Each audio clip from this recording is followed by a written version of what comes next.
Hi, so somebody put a message on my video earlier about doing Dora, the piggy from Luna Lapin, about threading the necchi, depending how you say it, sewing machine. So I thought I'd do that very quickly. I was going to do it just after tea earlier on, but my lovely son was using my table for his art homework, so I allowed him to do those in GCSEs.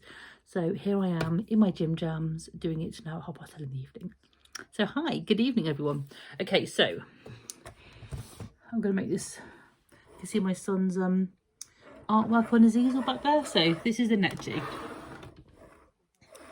I'm going to take you through it step by step. I've got my thread and my bobbin ready to go. So I'm just going to show you the top first. So you can put it on the lying down or the stand up bobbin holder. I always go the lying down one now, just my preference. Not because you have to. So you've got the top of the spool and the bottom of the spool. I always go spool at the bottom just because then put your cap on to hold it in place. I do this because then the thread unwinds in the right direction. So I'm going to do this so you can see it. So the thread goes along to point 1. Pop it in there. Then it goes behind this hook here on point 2, and then it comes down. So I've laid that down, and I'm going to bring you down so you can see from the front. Let me just angle you up slightly, like that. So I'll move it forward so you can see. There we go. So now it's laid to the right hand side. You go around the bottom curve. So here you'll see your arm coming up. So you go up to the right hand side and down the left hand side. I'll turn my light on just so you can see a bit better. So it comes down here, you've got this metal lip here, it goes to the right of that and down, and then above the needle finger where the needle sits there's a hooky bit to the left. It goes in the left and in, and then you thread your needle.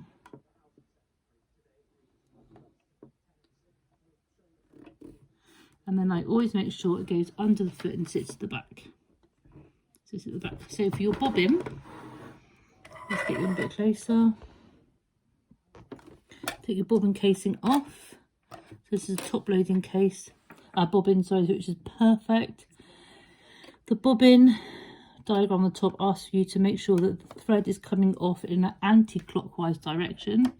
So that's anti-clockwise. And then you just follow the arrows. And there's like 3 little black pegs, and then the 4th bit is this bit that hooks down around to the left, so it follows around to the left hand side of those black pegs,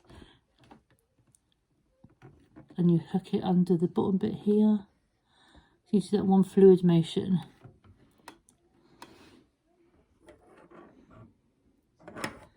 And then you put your case back on. And I'm just going to wind the thread through so you can see what I do there.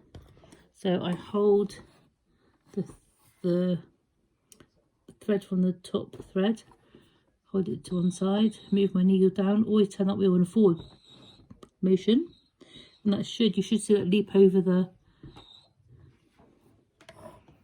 you should see it here, looping over the bobbin thread. And if you keep turning, it does it enough so it comes, it pops up. You'll be able to see it come out in a minute. It's got a bit tight here, so I'm just going to loosen that off a little bit. And then if you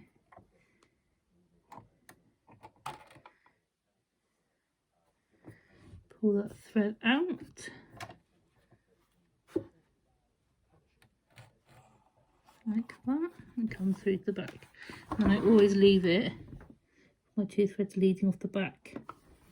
So when I just put my work through, it's all nice and neat and tidy. And if you leave it like this or leave them forward, the bobbin thread gets caught up in all the stitches and makes the back of your work all messy and horrible and starts nesting. So it's better to have it leading at the back like that. My machine's looking a bit dirty actually, I need to give it a bit of a clean look. Anyway, I'm going to give my machine a bit of a clean. Lots of dust on it at the minute. So I need to clean all that off. It's not long had a service, which is a good thing to do regularly. But yeah, it just needs a bit of a dust off and get it nice and clean. Anyway, that's how you thread your machine. Bobbin, if you want to do your bobbin, I'll show you from the top. So instead of your spool of thread going down, it comes to the front of this knob and around the back. And then you put the thread up through one of these little holes, click it on, slide it over, and then make sure that tension runs really nicely, and it will, when you press your pedal down, this one gets clicked over. When you put your pedal down, it will wind your bobbin up for you, and that's how you load thread onto your bobbin. I hope that helps. Whoever it was who was asking, I can't remember your name now, I feel really bad. Nope, it's completely gone from my head, so I do apologise for that. But anyway, that's threading this lovely little necchi machine. I love top loading bobbins because they are so much quicker than the front loading ones. No offence to people who've got those, so I'm just going to do it again now, look. No offence to the people that have got them, because yeah, they're good machines, but I do find this one just that little bit easier. I'm going to cut that off a bit, give it a nice sharp edge. Now I've gone winding it through a couple of times, and it's re-threaded again. And that's me off to do a little bit of sewing before bed. And as it's 10:30, I've just got a couple of things I want to do before I retire for the night. I've got loads of things to make at the minute, so I've been super busy. But anyway, thank you very much for asking for that, and hope that helped. And if it hasn't, do leave me a comment and a question, and I will do that for you as soon as I can. Don't forget to like and subscribe, everybody. Thank you so much. Bye.